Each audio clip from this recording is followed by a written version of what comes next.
มาค้ามพี่น้องสบายดีเสียไปดองพี่น้องเสียไปดองรอถ่าชิมเด้อมาขามจากกกจากต้นนั่งดอกคูณฝักยาวเห็นบ่ฝักยาวเลยนี่นะยาวใหญ่พูมองดูมาขามยาวขักพี่น้องนี่จะพักยาวพู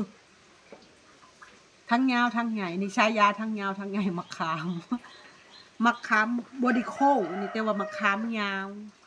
ถูกลองดูขอมันพอฝักบักใหญ่บักยาวพี่น้องเป็นขาคืบพี่มะขามเนี่ยเป็นขาคืบ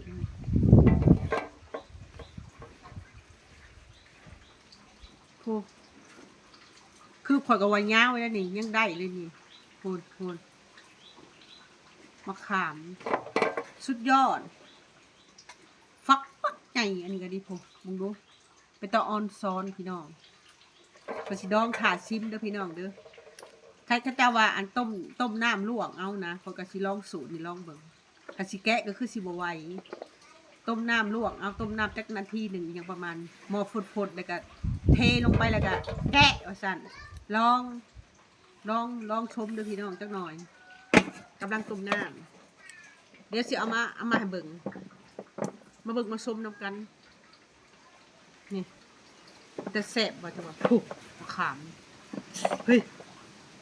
ผู้นี่จะฟักใหญ่ๆยาวๆอ่ะโอเค